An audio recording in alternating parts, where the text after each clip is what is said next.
सूरदास जी कौन है? प्रपन्न है, उनको ठाकुर जी को देखने के लिए नेत्र नहीं चाहिए।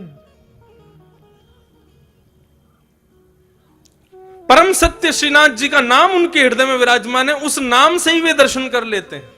श्रीनाथ जी कैसे? सूरदास जी महाराज अपने कुटिया में बैठ करके भजन करते थे, और जब वे पद गाते थे तो पद सुनने के लिए श्री जी बाबा का जैसे ही शयन होता था, शयन होते ही श्री जी बाबा तुरंत आ जाते थे और आकर के बाहर कुटिया के बैठ जाते और बैठ करके वहीं बैठे बैठे श्रवण करते जो भी सूरदास जी गाते, वापस लौट जाते। सावधानी से सुनना। एक दिन श्री जी बाबा ने मन में भाव रखा कि भैया आज गोसाई जी जल्दी हमको पौड़ा दें भोग लगा के। तो गोसाई जी तो कपाट बंद करके जाते थे दोपहर के, लेकिन ठाकुर जी जंगला में से कूद के भाग जाते थे, सूरदास जी की कुटिया पे जाके बैठ जाते थे। एक दिन ठाकुर जी जाने लगे तो श्री जी ने हाथ पकड़ लिया ठाकुरानी ने। कहां जा रहे हो? बोले हम जा रहे हैं एक जगह पे। बोले कहां जा रहे हो, मुझे सही बताओ। बोले एक भक्त है, उसको दर्शन देने के लिए जा रहे हैं। बोले हम भी चलेंगे साथ में। अरे तुम मत चलो, तुम क्या को जाओगी? तुम जाओगी तो फिर पता नहीं उसको समझ पाओगी नहीं समझ पाओगी, क्या भाव आवे समझ थोड़ी आता है। राधा रानी बोली या तो हमें लेके चलो, नहीं तो आज हम तुम्हारी गोसाई जी से शिकायत कर देंगे कि तुम पौड़ते नहीं हो, तुम भाग जाते हो दर्शन देने के लिए। ठाकुर जी अर्चावतार में जब विराजते हैं ना तो अपने अर्चक से डरते भी हैं। मैं अपनी कथा में कभी कभी बताता हूं, हमारी बहन जी बैठी हैं, श्री राधा रमन परिकर में आपका सौभाग्य है सेवा का। तो एक बार इन्होंने एक प्रसंग सुनाया कि ठाकुर जी पोशाक नहीं पहन रहे थे।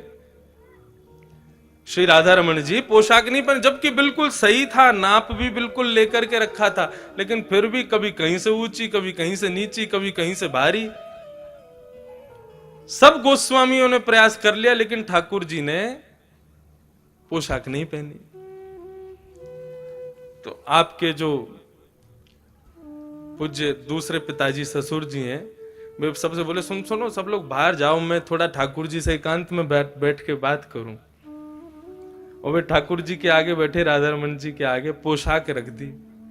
तो बोले अच्छा, तो आज आपको पोशाक धारण नहीं करनी है, क्योंकि हमें पता है नाप तो बिल्कुल ठीक है और पोशाक भी बिल्कुल अच्छी बनी है, लेकिन पता नहीं आपकी क्या इच्छा है, परेशान करने के मूड में हो। देखो हमें कोई झंझट नहीं है, आपको नहीं पहनी, बिल्कुल नहीं पहनाएंगे। बाहर दर्शनार्थी दर्शन के लिए खड़े हैं, बस 15 मिनट बचे, आप पहन लो, नहीं तो मैं तो अभी कपाट खोल दूं, बिल्कुल नंग धरंग खड़ा कर दूंगा आपको। आज हरि देखे नंगम नंगा, फिर तो सब हो करेंगे आपको देख के। ये रखी पोशाक, 2 मिनट का समय दे रहे हैं, सोच लो, यदि आपको पहननी हो तो अभी मैं धरा दूंगा, नहीं तो मुझे बिल्कुल कोई संकोच नहीं होगा, तुरंत कपाट खोल दूंगा, कुछ भी धारण नहीं कराऊंगा, लंगोटी में ही खड़े रहोगे आज। 2 मिनट बाद प्रणाम किया, बोले आपने विचार कर लिया होगा, मैं प्रयास कर लेता हूं, यदि प्रयास में सिद्ध हो गया तो समझ जाऊंगा कि नहीं आप धारण करना चाहते, नहीं हुआ तो फिर कपाट खोल दूंगा। बोले वही पोशाक जो 2 घंटे से पहन नहीं रहे थे, डांट फटकार करके जैसे ही धारण कराई, सो ही राधा रमन जी ने पहन ली और चुपचाप धारण करके दर्शन दे दिए सबको। तो अपने अर्चक से ठाकुर जी डरते भी हैं, क्योंकि अर्चक पुष्टि मार्ग के अनुसार, मैंने कहा ना यशोदा का स्वरूप, और बालक यशोदा से डरता है। मैं भी कभी कभी गिरधर लाल जी की सेवा करता हूं तो कोई कभी कुंडल उतर जावे, कभी मोर पंख उठ के भाग जाए, कभी यहां की हीरा जो लगो थोड़ी पे वो भाग जाए, मिले ही ना है महाराज, ढूंढते रहो कहां गए हो। हम तो खूब डांट फटकार दे, मैं देखो पहनो तो पहनो, नहीं तो ऐसे ही खड़ो कर दूंगा, मुझे कोई चिंता ना है। और वास्तव में एक और भाव, ठाकुर जी क्या छोटे से लाला है, और छोटे से बालक को, जैसे अब सर्दी का समय, छोटे छोटे बालकों को मैया टोपा पहनावे, कपड़ा पहनावे, तो कभी कुछ उतार के फेंके, कभी कुछ उतार, वैसी लाल जी हैं। तो क्या किया करो, छोटी छोटी गैया, छोटे छोटे घोड़ा, छोटे छोटे खिलौना ठाकुर जी के आगे रख दो और तब श्रृंगार शुरू करो। क्या बोले, अब लाला तू खेलवे में व्यस्त है कि अब तेरा श्रृंगार करेंगे। जैसे ही ठाकुर जी खेलने में व्यस्त हो जाए, श्रृंगार धराओ, तुरंत धारण कर लेंगे। ये भाव है केवल कि उनको व्यस्त कर दो किसी कार्य में, वो व्यस्त होते ही फिर आपका श्रृंगार स्वीकार हो गया।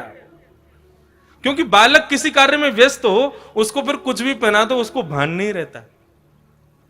वैसे ही ठाकुर जी में तो लाडली जी बोली, या तो मुझे संग ले चलो, नहीं तो आज गुसाई जी से शिकायत कर दूंगी।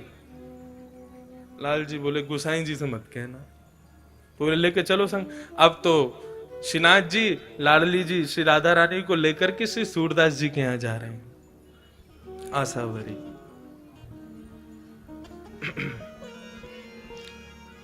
सूरदास जी की कुटिया में जाकर के दोनों प्रिया प्रियतम अविराजित हुए हैं और दोनों इतने भाव से सूरदास जी के पद को श्रवण कर रहे हैं, लेकिन सूरदास जी को नहीं पता कि ठाकुर जी मेरे सामने बैठे हैं।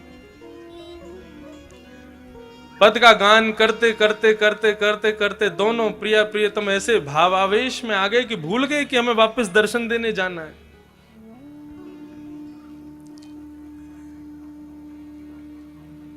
जैसे ही सूरदास जी का पद पूर्ण हुआ, किशोरी जी ने और लाल जी ने दोनों ने नेत्र खोल करके देखा, सूरदास जी बैठे हैं। किसी कार्य के लिए उठने लगे, कहीं जाने लगे, तो दोनों उनके पीछे पीछे चलने लगे। देखें तो सही कहां जाते हैं, क्या करते हैं। अब सूरदास जी अपनी लठिया से चल करके ऐसे आगे रास्ता देखते हुए, लठिया से अनुभव करते हुए चल रहे थे और पीछे दोनों श्रीनाथ जी और श्री किशोरी जी दोनों चल रहे हैं। तभी आगे एक बड़ा गहरा गड्ढा था। ठाकुर जी को भी अनुभव नहीं हो पाया, पता नहीं चल पाया। जैसे श्रीनाथ जी ने लठिया, वो सूरदास जी लठिया से चल रहे थे, उनको भी पता नहीं चल पाया और चलते चलते श्री सूरदास जी उस गड्ढे में गिर पड़े। अब जैसे ही गड्ढे में गिरे, ठाकुर जी और लाडली जी ने ऊपर से देखा, बड़ा गहरा गड्ढा। ठाकुर और नीचे सूरदास जी पड़े हैं, हाथ छिल गए, पैर छिल गए, सिर में चोट आ गई। ठाकुर जी के नेत्र सजल हो गए। किशोरी जी, हम यह अवस्था में इनको छोड़ के ना जाएंगे, चलो इनकी नेक मदद कर दें, इनको नेक ऊपर उठा लें। बोलो क्या बात कर रहे हो, बाबा पहचान जाएगा हमको, और पहचान गए हो ना तो जो भाव है ना या कि वो सब खत्म हो जाएंगे। ठाकुर जी वास्तव में मिलते क्यों नहीं है, ताकि आपका भाव दिनों दिन बढ़ता रहे। क्योंकि सामिप्य में दोष आ जाता है। आप किसी को दूर से देखो बहुत प्यारा लगेगा, लेकिन उसके संग आप 10-5 दिन रह लोगे ना तो उसमें आपको दोष दिखने लग जाएंगे। तो ठाकुर जी भाव रखते हैं कहीं मेरे दोष, ठाकुर जी में कोई दोष नहीं होता, दोष हम में होता है। कहीं हमें कोई दोष ना आ जाए, हमारी भक्ति में दोष ना आ जाए, इसलिए ठाकुर जी दूर ही रहते हैं। लेकिन लाडली जी कहने लगी, ठाकुर जी मत करो। ठाकुर जी बोले, नहीं, मैं ऐसे ना देख सकूं सूरदास को। तुरंत ठाकुर जी ने अपनी काली कमली उतारी और नीचे गड्ढे में डाल दी और किशोरी जी से कही, आप मेरी कमर पकड़ लो, मैंने काली कमली पकड़ ली है, अब सूरदास जी या को पकड़ के ऊपर आ जाएंगे। सूरदास जी अपनी लठिया खोज रहे हैं, कहां गई। तभी ऊपर से ठाकुर जी बोले, बाबा। और जैसे ही बाबा शब्द सुना है, सूरदास जी ने रोम रोम नृत्य करने लगा। जितनी पीड़ा थी सब दूर हो गई, नेत्रों में मानो आंसू छलक पड़े हों। बोले, ये स्वर तो मेरे श्रीनाथ बाबा का ही हो सकता है। हाँ भाई, कौन है भैया? बोले, भैया बाबा हम यहीं ब्रजवासी हैं, गैया चरावे जामे, आपको पड़ो भयो देखो तो सोची ने आपकी मदद कर दें। हाँ भैया, बड़ो भलो करेगो ठाकुर तेरो। भैया कैसे आऊं ऊपर? बोले, मैंने अपना पटका डाल दिया नीचे, आप आकू पकड़ के ऊपर आ जाओ।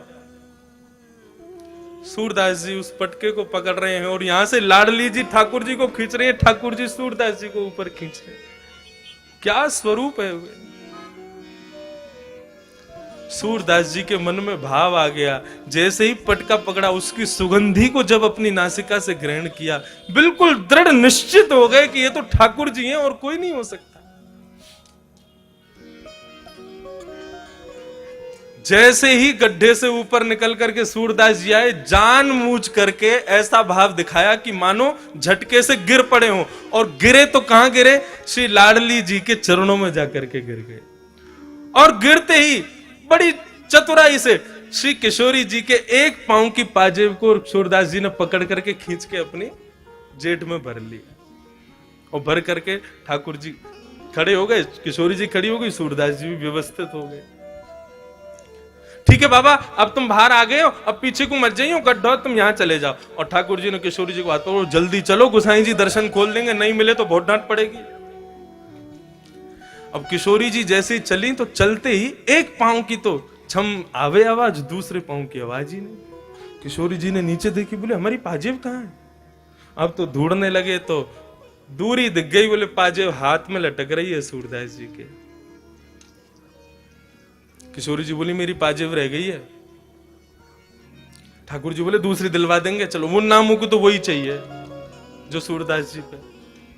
बोले तुम फंसवाओगे आज, सूरदास बाबा तो जन कब छोड़ेगा, लेकिन आज गोसाई जी बहुत डांट लगाएंगे। किशोरी जी बोली हमको तो वही पाजेब चाहिए। तो बोले तुम ही लिया। बोले मुंह को डर लगाया बाबा, तो मैं ना जाऊंगी, तुम ही मांगो। लाडली जी तो चाह रही है कि ये कृपा आज कर ही दे इनके ऊपर। ठाकुर जी फिर से गए, बाबा हाँ हाँ भैया बोलो। वो हमारी एक पाजेब आपके पास रह गई है, आप कृपा करके हमको प्रदान कर दो। ठाकुर जी बोले, वो सूरदास जी बोले भैया मैं कैसे मान लूं ये पाजेब तुम्हारी है। अब भैया मैंने तुम्हें दे दी और फिर कोई आयो कि बाबा मैंने तुम्हारी सहायता करी, मेरी पाजेब गिर गई, तो मैं तो झूठो रह जाऊंगा। ठाकुर जी बोले तो आपको पता कैसे चलेगी कि या की दूसरी पाजेब कौन के पास, आप पे आंख तो है ना। बोले आंख ना है लेकिन हाथ तो है ना, अनुभव कर लूंगा मैं। तो बोले क्या करोगे। बोले दूसरी पाजेब जो है का है, वो मेरे हाथन के आगे आप चरणन में धारण करके ही दे दो, मैं वह पाजेब को हाथ से स्पर्श कर लूंगा, सो दूसरी पाजेब पहना दूंगा। किशोरी जी मुस्कुरा गए, बोले सूरदास जी समझ गए कि ये ठाकुर जी पधारे हैं। ठाकुर जी बोले आओ। अब तो किशोरी जी आगे आई, आगे आकर के खड़ी हुई, सूरदास जी से कही सूरदास जी नीचे बैठो, नीचे देखो, एक पाजेब देख लो और दूसरे पाँव में पहना दो। जैसे ही पाजेब देखी तो समझ गई, बोले हाँ भैया तुम्हारी है। दूसरे पाँव में पाजेब पहना करके श्री किशोरी जी के चरणों से लिपट गए सूरदास जी, अपने नेत्रों के जल से उनके पैरों को धोने लगे।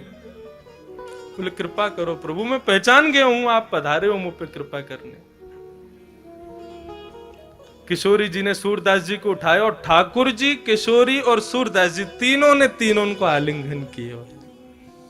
और आलिंगन करके ठाकुर जी और किशोरी जी ने अपने हस्त कमल से जैसे ही सूरदास जी के नेत्रों पे हाथ फेरे, बोले बाबा आंख खोलो। बोले मैं देख ना सकूं। बोले खोलो तो सही। जैसे ही नेत्र खोले तो श्रीनाथ जी राधा रानी के संग में सामने खड़े हुए हैं। बोला भक्त वत्सल भगवान की